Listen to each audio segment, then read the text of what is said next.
Good morning and welcome to Dualitea. I'm your host, Ash, and I am here with Jonathan Joseph. Thank you so much for being here. Thanks for having me. Of course. Really excited to get into this topic. You know, we were kind of having our podcast and talking about different things. And it's just funny how, for those who have listened before, I say this kind of often where it's like once a topic is chosen, how it shows up in life. And, we picked don't get too comfortable. You're having conversation, trying to find a theme, common ground. And it's like not getting too comfortable is what came out of that. And, I asked you, like, why do you feel like you shouldn't get too comfortable? And if you want to elaborate kind of on that answer. Yeah, so, it's very easy to get comfortable with our day-to-day, but it kind of limits us from growing in ways that we could or should be. It really just depends on, what it is. It's a time I feel like a lot of people are, like, really scared. And with that, there's a lot of conveniences to make us feel comfortable all around us. So just to be able to work through that and grow from it's very important. Absolutely. I definitely agree. I feel like, there's so many spectrums to like not getting too comfortable, right? And it's like that could be just in general in life, that could be in certain areas in life, whether it's relationships, friendships, work, and then there's also like the opposite spectrum, which like don't be so on guard, don't be too paranoid, so it's like finding that balance in between. And it's something, especially at this time in life, we're alive during a very interesting time, so to speak. And, it's showing so many different spectrums of people and versions of people and versions of ourselves that we may have not met before. Yesterday I seen that there was a post, yesterday or the day before, that it was the 4-year anniversary of when the world shut down.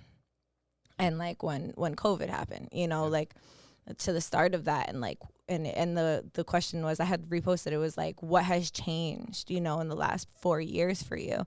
And it's like, I can't even begin to fathom the amount of change, that like we already had our comforts and discomforts in our life. And then, that was a time that made the whole world kind of like get uncomfortable. And then that shows us like, well, how do we navigate in that discomfort? And I think that a lot of people like really got to meet parts of themselves that they weren't so familiar with because of the discomfort. And, we can talk for hours about all of the different spectrums of what that has done. I think ultimately I'd like to focus more on the positive since, we're all kind of living with the daunting negatives. So it's like, let's focus on positive a little bit, right? So that being, a lot of people have found different kinds of strengths and skills that they may have not had or known before. In grounding themselves in whatever it was to make them feel safe or sane. Where were you when that first happened 4 years ago? Like that week when the news was, we didn't know what was going on. We first started hearing things. And like, what were you doing? What was that week like? What were you planning for? So that week, at the time I was working 3 jobs. One of them was at Starbucks, and I had just started working there, like literally just started working there. Like I just got trained. I was just learning all of the drinks. I had wanted to take a break from my own business to just kind of get a steady paycheck for the moment. And, good timing, right? Because I'm happy that you like it. With that, with my profession, it couldn't have really been done during the pandemic. So it was like really divine. It was interesting. I just listened, like it's time to like just get just like a whatever job that you're not going to really care about in the future. And I remember, maybe they shut down the day before, but New York didn't like respond as quickly, I feel. And I always have this memory of like the last day I was outside was Friday the 13th. And I had came home from work. I had contemplated on getting a tattoo because it's Friday the 13th Flash, which I never normally resonate with because I don't really co-sign to like the Friday the 13th legend, things of that sort. But like something was like, just go, Okay. you know? And I did, and I went and I got a No? tattoo, Yeah. and I have it on my leg. Okay. And I said, the only way I'll get a tattoo is if I really resonate with something. And it was the only like impulsive, not really thought out tattoo I had ever gotten at the time. And it's one of my favorites. It's like a butterfly, but it's a butterfly that has almost like a tiki face.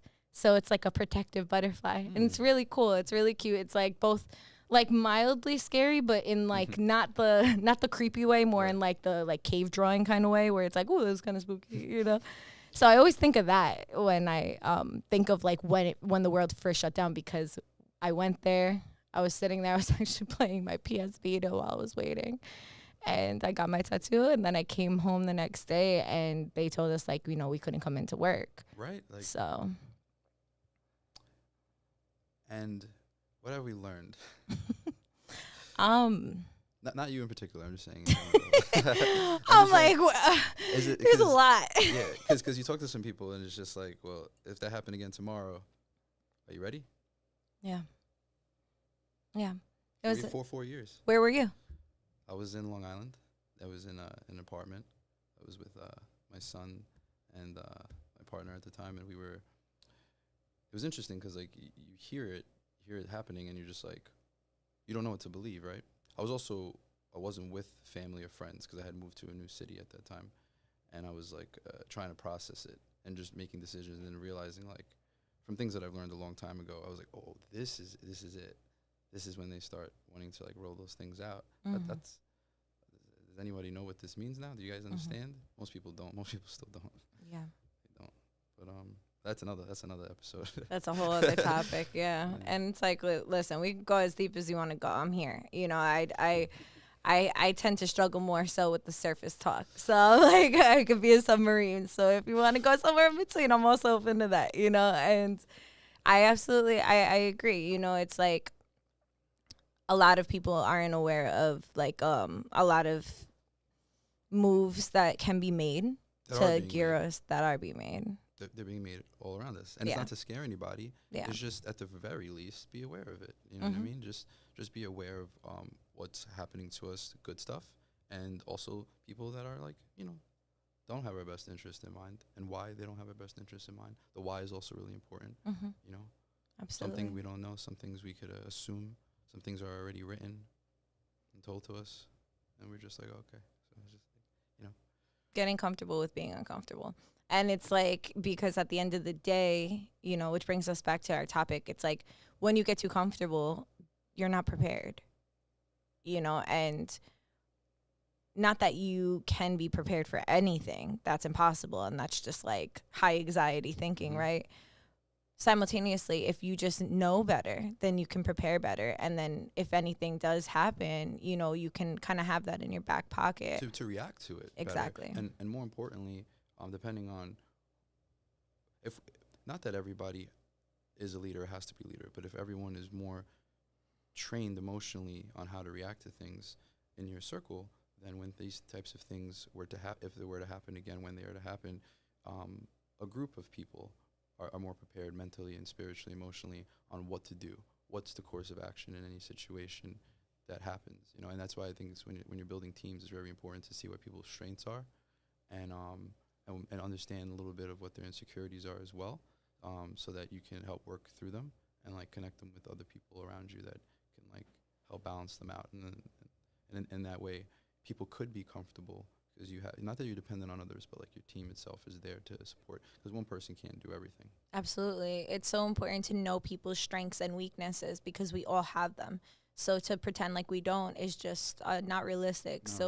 When we are honest with ourselves, and I think that that's a really big, like a really important skill for someone who's a leader or an employer, you know, to be able to have the discernment to know, oh, okay, that person's really good at organizing, I'm going to put them here. That person's really good at speaking, I'm going to put them here. You know, or creating, you know, establishing relations, whatever the case is, you know, so that you know where everyone fits. Because if we're trying to like fit a puzzle piece in the wrong place, it's just, what is it going to do? It's just going to sit on top. It's not going to make the picture clearer. Or worse, it could tear the whole thing apart. Absolutely. In a day. Absolutely. You know, that happens. And and also being humble with yourself and knowing what your weaknesses are, you know, and on the team, and being humble about receiving the feedback the right way. Yeah. Because sometimes we have too much pride and we don't want to hear it. Mm-hmm. Sets us back because everything's working within our comfort level, and then you end up not even realizing, not more so what you're losing, but what you're missing out on by living in that way. Mm-hmm. So some of us are stuck in that because we're living in a comfortable way. Like, we might have a really nice job, we might have a really nice life and a car and a house and everything. So there's really nothing telling us otherwise that we should stop doing that. But our behaviors could very much be limiting us on a daily basis. And I've learned that the hard way myself. So I learn through it every day. I think that's like, it's also important to be self-aware in that way, Yes, you know, exactly, where yeah. it's like, you know, you can seemingly have a good job and getting things paid, but like if it's not feeding, also like if it's not morally aligning with you and things like that, like that's going to accumulate. And yes, there's this comfort in that, but there's also comfort in getting that paycheck. And then it's like, all right, well, it really depends on the person and what their journey is and what they're looking for. And obligations too. You Absolutely. know, we all have different obligations. Absolutely. Some of us have children. Some of us have, you know, parents to take after, grandparents to take after. Everybody has different stories. So, but even past the job and past the luxuries, like what are we doing for more than just ourselves? If, you know, we all have the same 24 hours in a day. And I think that really helps feed our soul. Yeah. You know, and in which ways are we helping other people, in any way? You know, just putting that thought out there and living by that is such a beautiful life. Yeah, it's like I feel like that's the only way to create flow, is like to make a balance of your output and your input. You know, like if you're a person who, if you're a therapist, like to go to therapy. You know, if you are constantly putting events together and things of that sort, like to also like go to an event where you don't have to be the one in control of it, you know, like so you can relax. Absolutely. You know, and just finding those balances, you know, it's so nice. Like I was just having conversation with a potential podcast that I'm going to be on, and you know, I literally said to him, I was like, oh my God, wow, I'm not gonna host. Like that's gonna be cool, you know, like that's, and like I love doing it because personally my podcast is just having conversation, so it's not really like I don't really have to think too hard. I just let it be really organic and authentic. Simultaneously, to just be asked questions is going to be like a nice little treat, you know? So I look forward to that. And yesterday, you know, I went for my first training session, and I want to say shout out to Ivan over at Vicious Fitness. My arms are absolutely killing me. You did what needed to be done, and I appreciate it. And we were just having a conversation about, you know, people who are trainers, you know, going to like his training facility, you know, to also be, to have a space for themselves to just work out on their own, you know. And it's like really important that we give back to one another. And I do agree with you with the fact of like, you know, a lot of times the egos get involved, like, well, I do this, so like I can't go and get it done for me. And it's like, no, you really should. Like you really should, you know. Like I even have conversations when I go to get my pedicure done with the women. You know, I work as an esthetician, I'm in the beauty industry. So like when I talk to the women, when I get my pedicure, I'm like, first of all, thank you so much, because I needed this so much. And simultaneously, I really hope that you get a pedicure this week. And I always say that to the girls who take care of me. And they always look at me like, what? And I'm like, no, I really hope that you take that time. Like maybe not at your own job, but like going somewhere and just getting, just receiving, you know? Most people never tell them that, I'm sure. Yeah. Yeah, because that's also a whole other spectrum of like, you know, treating people like they're just a role rather than like a person. Right. You know? You notice that. Yeah. And that could be, I think that there's like that rule when it comes to like dating people, where it's like, go out to dinner and see how they treat the wait staff, you know, and it'll tell you a lot about them. And it's like the same thing when you go anywhere, really, because you can see the way people interact with you. Are you interacting with people like people? Are you interacting with people because you're paying them to do one specific thing? Yeah, I've been guilty of it in the past, not being mindful of it, just running. But I've seen it in others too. It's like, wow, is that how we're really speaking to someone right now? Like, you know, they're not an object. They're not just a service. It's a person in there, and how could we all make this situation a little bit better? Yeah, You know, make mistakes happen. You know, for sure. um, Yeah, no, I was just thinking about a situation. It was just it's scary. You know, it's Do you want to share? You want to no, skip no, past? no, no, I don't. I would like to skip past this. Okay, no Yeah, problem. No I problem. Yeah, no, you're good. I just want to make space or not. So yeah, I feel like it's really interesting to see that. And I love to see the humanity restored back into people's eyes, because I know what it is to be a number. You know, working that job at that particular coffee space that's, you know, a global billion-dollar company. It was like to be on the other end of it, especially as like a person who was constantly working more abstract jobs or had more, like, I guess you could say, like higher status jobs, going back and working base level. Like, I did it fully intentionally. I wanted to have it. Like, I wanted to have that experience, and just to, like, you know, and it served for what it was, and it was truly in divine timing. Simultaneously, it showed me so much of people and interactions, and the people who were nice. I still, like, sometimes I remember that. I still remember their drink, you know, but that's a whole other thing with my brain. Like, like, I remember, like, there's some people that are actually in the community that might not know that I worked there. They might not know that I was the person handing them the drink.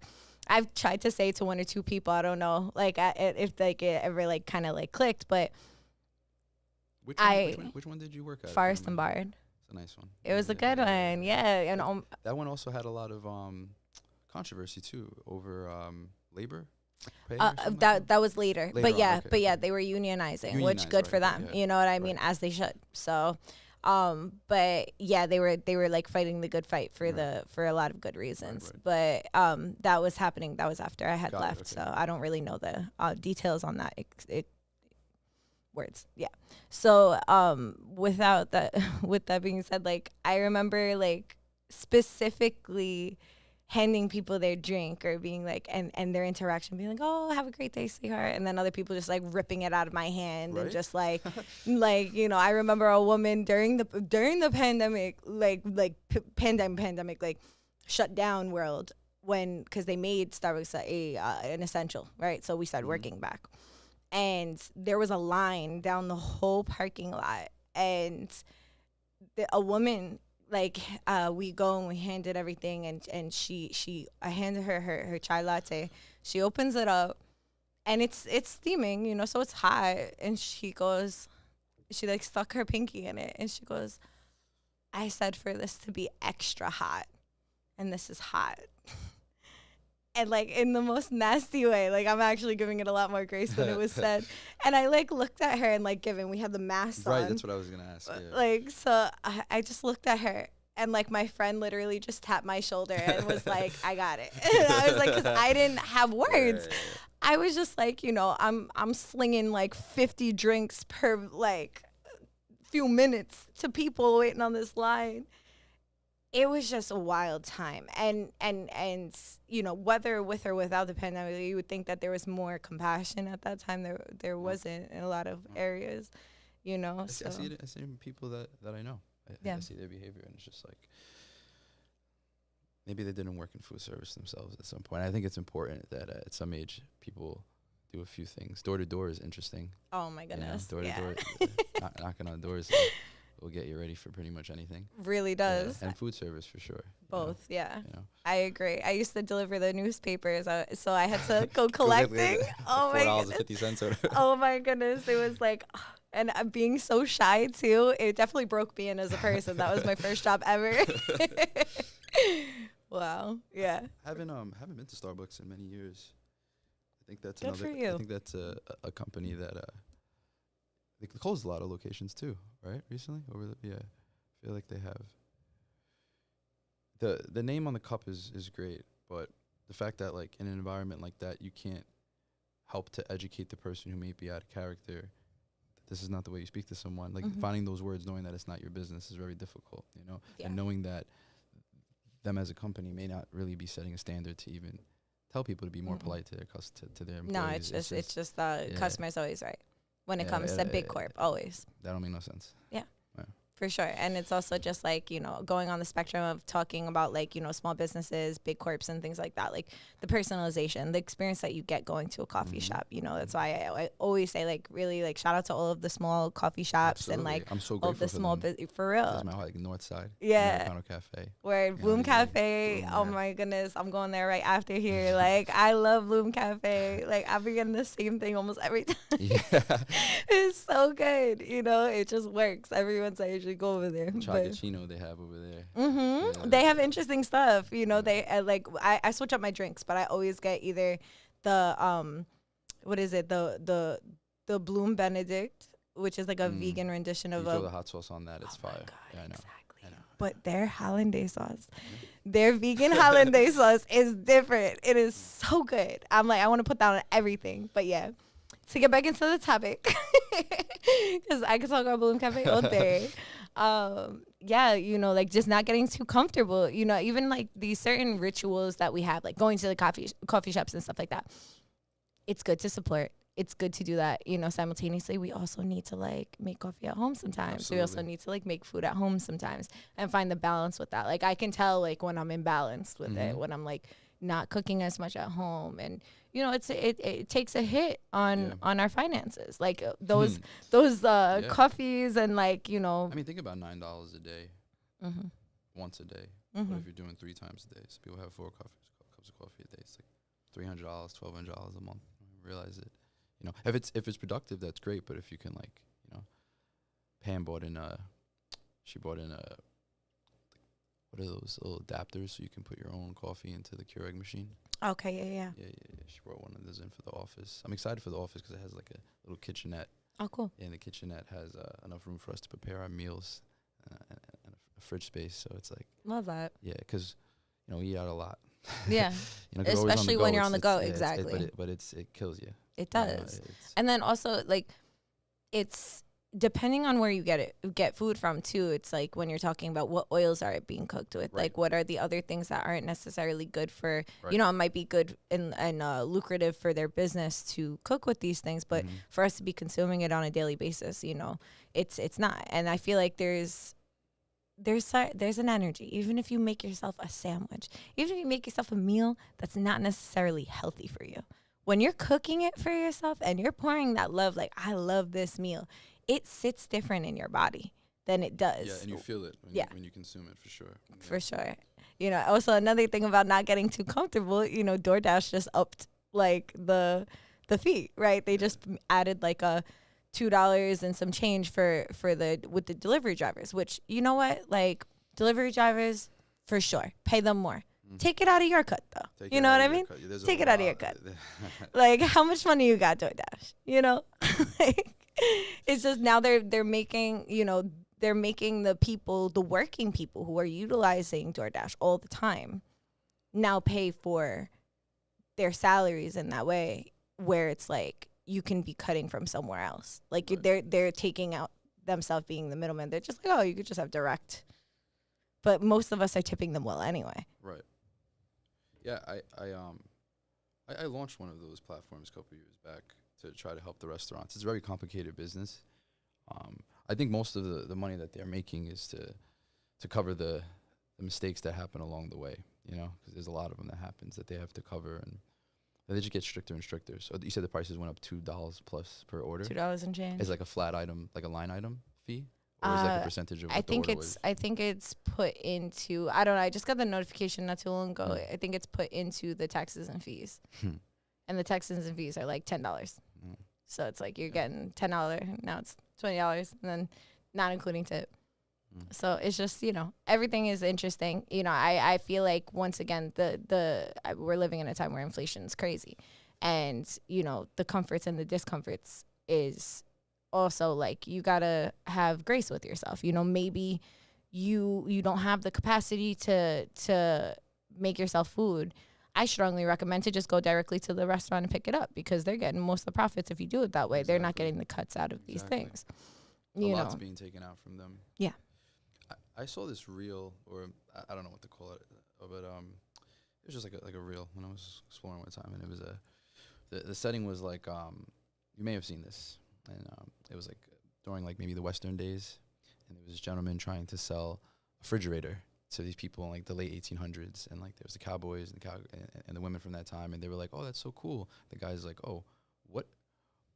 Why would we want to do that? Because then we'll be working for you just to pay for this refrigerator, and we'll pay for this washing machine and stuff." And he goes, "Oh, but you need it; it'll make your life easier." And have you seen this clip? Yeah, it's just interesting. It's like, what would have happened if we didn't just adapt? We want these things, right? We need them, right? Do we, right? Convenience. Yeah, you know. But like now that we're noticing everything's going up, what are we doing consciously to taper back and get better at our own skills, like cooking and washing, not washing clothes, for example, but what are some things that we're doing to like taper back to get a better grasp of our lives so we're not so dependent on everything, you know?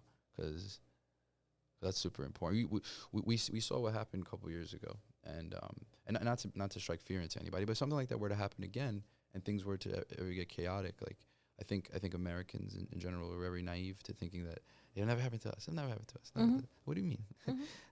I don't think people have seen what civilized countries look like everywhere else. And who exactly are you entrusting to make sure that it'll never happen to us? Mm-hmm. Like, confidently say that they have those answers. So I think the best thing is like, what are we doing or who are we aligning with that is complementing that ecosystem of Sustainability. there you go. Yeah. Yeah. I think that's so insightful, you know, for all of us at this time. Yeah, all you of us, know, yeah. it's really insightful at this Mhm. time, because it's like, you know, you listen to podcasts, you open your phone, you go to media, and it's like, it's drama, it's distractions, it's things a lot of times that are pulling you away from yourself, you know. And conditioning you to think that certain things are okay, or like you'll laugh at someone else's chaos or their train wreck of a situation. So you're also not really that bothered by it when you see it in your own life or in other people's lives, and that's crazy programming. Yeah. Just to be mindful of. Absolutely. You know?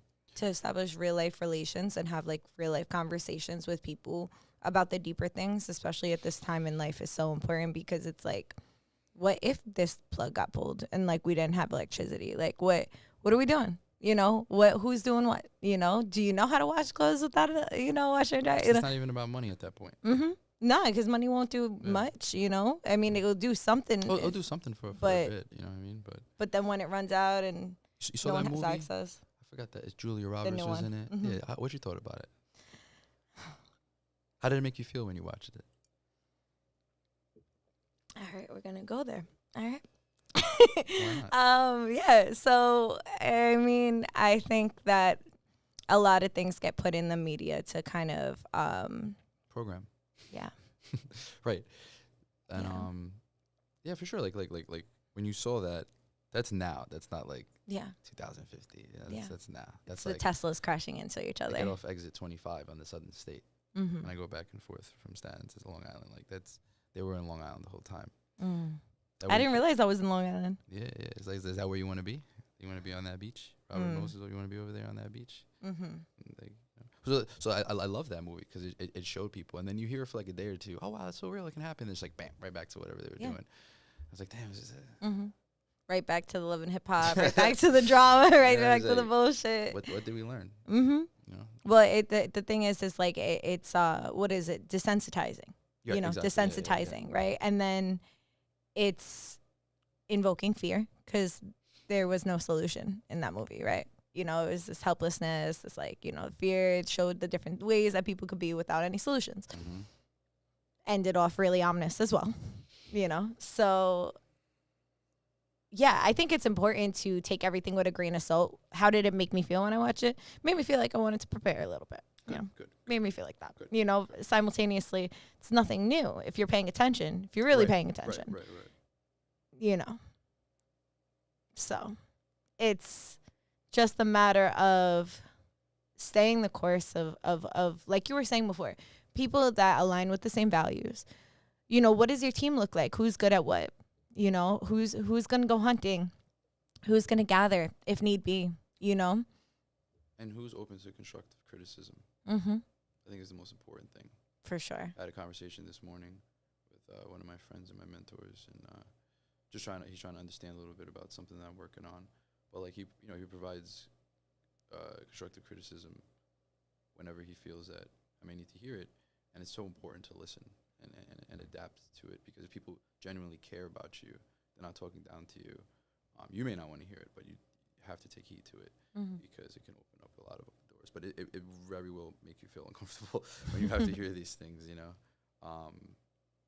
So yeah, it's just like the people around you open to taking criticism. I've had people that I love with my entire soul, my entire being, that are no longer with us. But they're out here in the world somewhere walking around, but they're not with us because they can't process information. They don't want to listen.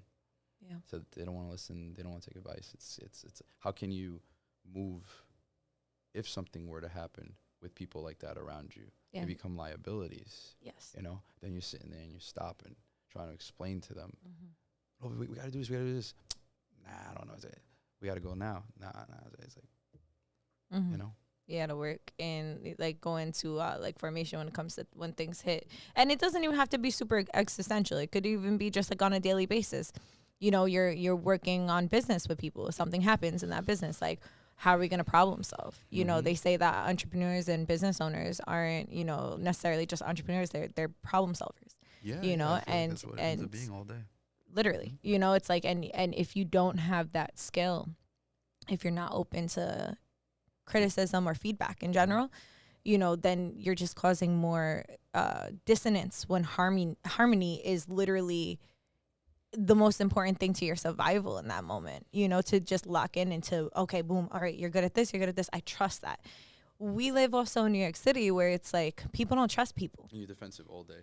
Yeah, no. And it's like rightfully so for certain cases. With other cases, you need to make sure you're aligning yourself with people that you trust. If you feel like, if you're one of those people that are just like, I don't trust nobody, I don't think that that's cute. I think you should find people that you trust. Like, that's actually really like, I feel very bad, you know, for people that aren't aligning themselves with that, because then how can you feel safe anywhere? And feeling safe is different than feeling comfortable. Yeah, exactly. And that's like so important too, to understand the difference between that is like, what is safety and what is comfortability? You know, safety is the security of knowing, you know, at least to me, is the safety of knowing that when things need to change or where I am or what is going on, no matter what is going to happen, it will be dealt with. Comfortability is like, nothing bad is happening. I don't have to worry about anything bad happening in this moment, you know. That's a very ignorant way of being. And it's okay to be comfortable sometimes when we live in a very uncomfortable world. It's needed. You know, you're comfortable when you're laying in bed and you're binging something. That's okay in doses. But if that's all you're doing, then you're only sitting in comfortability. And there is no growth in solely comfortability. In order for you to grow, you need to be like uncomfortable. You need to be. You have to get comfortable with being uncomfortable. Anything in nature, you look at nature, and yes, it's beautiful, but it's not always comfortable. Think about the weather, you know, and think about a seed cracking open in order to grow. A tree breaking open the ground. Exactly. Like, that's not comfortable, but that's growth. And that looks different for every person or every living being. Yeah. It's a lot of stuff right there. But it's really important stuff, and it's conversations that should be had. And in this time, it's like, are you allowing yourself to be distracted, or are you allowing yourself to really hone in on your focus? I feel so blessed lately. The people that have either been in my life that I haven't had the pleasure of getting to know or work with, that I'm just starting to now over the past few months, or people that are like been around for a while, seeing where everybody's head's at in that circle, and seeing how uncomfortable everyone's really allowing themselves to be because they want it and they don't know. We don't know everything. We don't know anything. Yeah. But like, that's all it really takes, and that's what really separates people, you know. And the thing is that it's not something that people should be like, well, I can never do that. I'm not that person. I think everyone has it in them.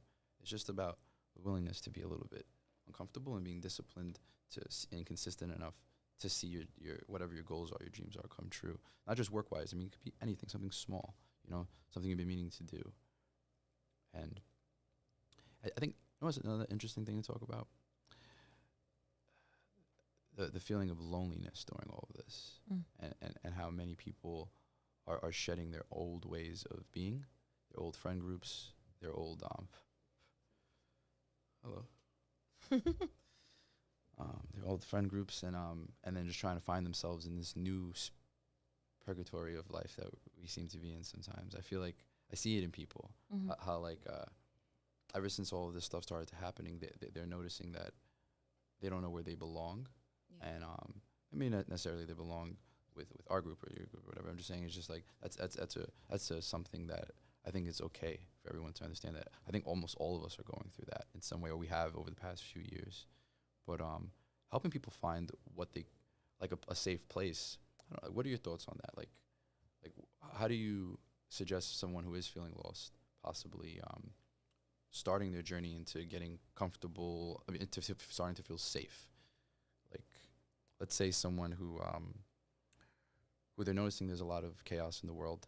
The people that they're with right now, they're not trying to change, they're not trying to improve, and now they're out there, and all that they've ever known is not for them. It doesn't serve them anymore, but they don't know where to go. And the only way that only things that we have in front of us are like our phones and like, you know, maybe some events or stuff. But it's a really confusing thing. I feel like a lot of people are struggling with, like, you know, what do we do? Where do you meet people? Where do you go out and find people who align with your values or learn more about how you could be living and should be living? You know, that's something I think about often for people, myself and everybody, you know. I think the most important thing for that is to be it.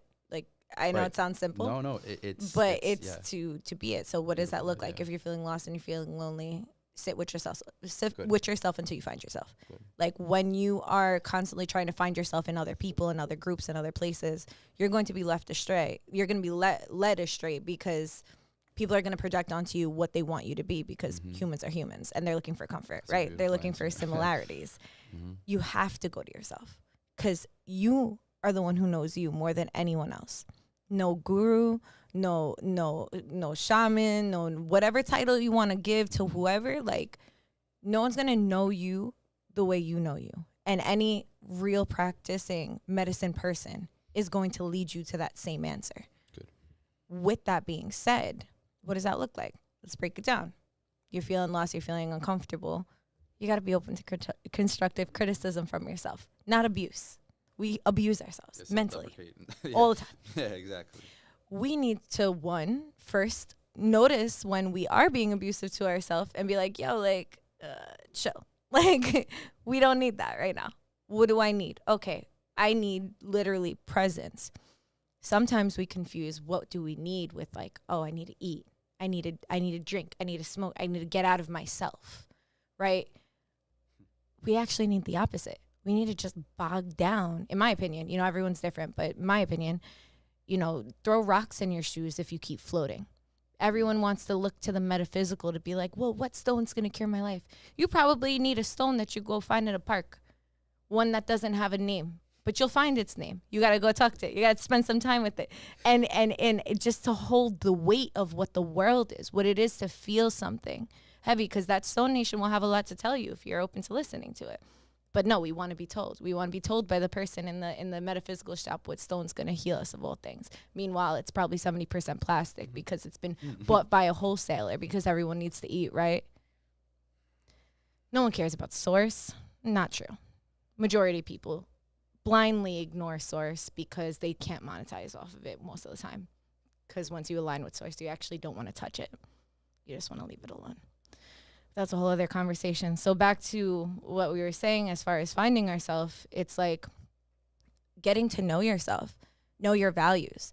Pay attention to what you resonate and what you don't resonate, but don't always act on them, because sometimes we resonate with things that aren't good with us. Sometimes you'll hear someone say some like left like statement and you giggle, you kind of resonate with it.